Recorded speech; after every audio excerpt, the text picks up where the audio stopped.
മലയാള സിനിമയിൽ സ്ത്രീകൾ നേരിടുന്ന പ്രശ്നങ്ങൾ പഠിക്കാനാണ് ഹേമ കമ്മിറ്റിയെ സർക്കാർ നിയോഗിച്ചത്. എന്നാൽ സിനിമയിലെ പുരുഷാധിപത്യം തെളിയിക്കാൻ അവർ പറഞ്ഞു വെച്ചത് പ്രശസ്ത നടന് നേരിടേണ്ടി വന്ന ദുർഗതിയും. മലയാള സിനിമയെ മാഫിയ സംഘം എന്ന് വിളിച്ച നടനെ ഒതുക്കിയ ഒരു പ്രശസ്ത നടനെ കുറിച്ചും ഹേമ കമ്മിറ്റി റിപ്പോർട്ടിൽ പറയുന്നുണ്ട്. വഴങ്ങാത്തവരെ എങ്ങനെ കൈകാര്യം ചെയ്യുമെന്നതിന് തെളിവാണ് ഈ ഉദാഹരണം. ഇതിൽ ആത്മയുടെ അധ്യക്ഷനെ കുറിച്ചും പരാമർശമുണ്ട്. ഈ അധ്യക്ഷൻ ഇപ്പോൾ സർക്കാരിന്റെ ഭാഗമാണെന്ന അടക്കം പറച്ചിലും പുറത്തുയരുന്നുണ്ട്. സിനിമയിൽ നിന്ന് തഴയപ്പെട്ട ആ പ്രശസ്ത നടൻ സീരിയലിലേക്ക് പോയപ്പോൾ അവിടെയും പിടിച്ചു നിൽക്കാൻ സാധിക്കാത്ത അവസ്ഥ വന്നുവെന്ന് റിപ്പോർട്ടിൽ പറയുന്നു. സിനിമാ മേഖലയിൽ നേരിടുന്ന പ്രശ്നങ്ങളെക്കുറിച്ച് തുറന്നു പറയാൻ തയ്യാറായവരെ എല്ലാ വിധത്തിലും ദ്രോഹിക്കും. പീഡനം മൂലം സിനിമ വിട്ട് ടെലിവിഷൻ സീരിയലിൽ അഭിനയിക്കാൻ ശ്രമിച്ച നടന് അവിടെയും വിലക്കുണ്ടായി.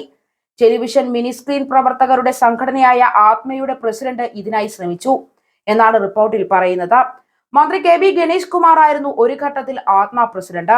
ഗണേഷ് കുമാറിന്റെ പേഴ്സണൽ സ്റ്റാഫിലുള്ള ഒരാളാണ് ഈ സംഘടനയെ പരോക്ഷമായി എന്നും നിയന്ത്രിച്ചിരുന്നത്. അതുകൊണ്ട് തന്നെ കമ്മീഷൻ റിപ്പോർട്ടിലെ ഈ പരാമർശം അതീവ ഗൗരവ സ്വഭാവമുള്ളതാണ്. ഇതിനോട് ഗണേഷ് ഇനിയും പ്രതികരിച്ചിട്ടില്ല. താരസംഘടനയായ അമ്മയുടെ രൂപീകരണത്തിലും തുടർന്നുള്ള പ്രവർത്തനങ്ങളിലും സജീവമായിരുന്നു ഗണേഷ്. 2 ടേമായാണ് ഭാരവാഹിത്വത്തിൽ നിന്നും മാറി നിൽക്കുന്നത്. തങ്ങൾ ആഗ്രഹിക്കുന്നത് എന്തോ അതിവിടെ ചെയ്യാൻ സാധിക്കുന്ന ഒരു മാഫിയ സംഘമായിരിക്കുന്നു മലയാള സിനിമ എന്ന് പറഞ്ഞ ഒരു നടനുണ്ടായിരുന്നു. അദ്ദേഹം തന്റെ അഭിപ്രായങ്ങൾ വെട്ടി തുറന്ന് പറയുന്ന വ്യക്തിയാണ്. എന്നാൽ അദ്ദേഹത്തിന്റെ ഈ തുറന്നു പറച്ചിലുകൾ പലർക്കും ഇഷ്ടമായില്ല. മലയാളത്തിലെ ഏറ്റവും മികച്ച നടന്മാരിൽ ഒരാളായിരുന്നു അദ്ദേഹവും. അദ്ദേഹത്തിന്റെ അഭിനയ പ്രതിഭയിൽ ആർക്കും എതിരഭിപ്രായം ഉണ്ടായിരുന്നില്ല. എന്നിട്ടും അദ്ദേഹത്തെ സിനിമയിൽ നിന്ന് മാറ്റി നിർത്താൻ കഴിഞ്ഞു. 10-15 പേർ ചേർന്ന് അദ്ദേഹത്തെ സിനിമയിൽ നിന്ന് പുറത്താക്കി. ഈ നടൻ പിന്നീട് സിനിമ വിട്ട് സീരിയലിലെത്തി. എന്നാൽ അവിടെയും ശക്തമായ ഈ ലോബിയുടെ പിടിയിൽ നിന്ന് അദ്ദേഹത്തിന് രക്ഷപ്പെടാൻ സാധിച്ചില്ല. സീരിയൽ താരങ്ങളുടെ ആത്മ എന്ന സംഘടനയാണ് ഇവർ ഇതിനായി ഉപയോഗിച്ചത്. ആ സമയത്ത് ആത്മയുടെ അധ്യക്ഷൻ ഒരു സിനിമാ നടൻ കൂടിയായിരുന്നു. 10-15 വ്യക്തികൾ തീരുമാനിച്ചാൽ ആരെയും സിനിമയിൽ നിന്ന് മാറ്റി നിർത്താം. ചെറിയ കാരണങ്ങൾ മതി അതിന് എന്നും റിപ്പോർട്ടിൽ വിശദീകരിക്കുന്നു. അവസരങ്ങൾക്കായി വിട്ടുവീഴ്ചയ്ക്ക് തയ്യാറാകാത്തവരെ സിനിമയിൽ നിന്ന് പുറത്താക്കാൻ വലിയ മാഫിയ സംഘം തന്നെ പ്രവർത്തിക്കുന്നുണ്ട്. സിനിമാ മേഖലയിൽ വ്യാപകമായ ലൈംഗിക ചൂഷണം നടക്കുന്നു.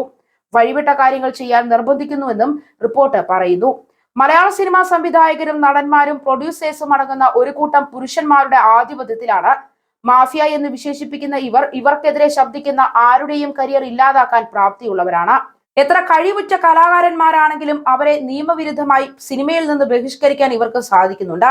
സ്ത്രീകളോ പുരുഷന്മാരോ ഈ പവർ ഗ്രൂപ്പിനെതിരെ ഒരക്ഷരം ശബ്ദിക്കാൻ ധൈര്യപ്പെടുന്നില്ല. അങ്ങനെ ആരെങ്കിലും ധൈര്യപ്പെട്ടാൽ അവർ മലയാള സിനിമയിൽ നിന്ന് തുടച്ചു നീക്കപ്പെടുന്നു. അതിക്രമങ്ങൾക്കെതിരെ ആരും പോലീസിൽ പരാതിപ്പെടില്ല. പരാതിപ്പെട്ടാൽ പ്രത്യാഘാതം ഗുരുതരമായിരിക്കും. പ്രസ്തുത നടിമാരുടെ കുടുംബങ്ങളെ പോലും കുറ്റക്കാർ വെറുതെ വിടില്ല. അതുകൊണ്ട് തന്നെ പ്രശ്നക്കാരി എന്ന് തോന്നുന്ന നടിമാരെ പിന്നെ സിനിമയിലേക്ക് വിളിക്കുന്നില്ല. ഹേമ കമ്മീഷൻ റിപ്പോർട്ടിൽ പറയുന്ന കാര്യങ്ങളാണ് ഇതൊക്കെ. വളരെ ഗുരുതരമായ ആരോപണങ്ങളാണ് ഹേമ കമ്മീഷൻ റിപ്പോർട്ടിൽ പറഞ്ഞു വെച്ചിരിക്കുന്നത്.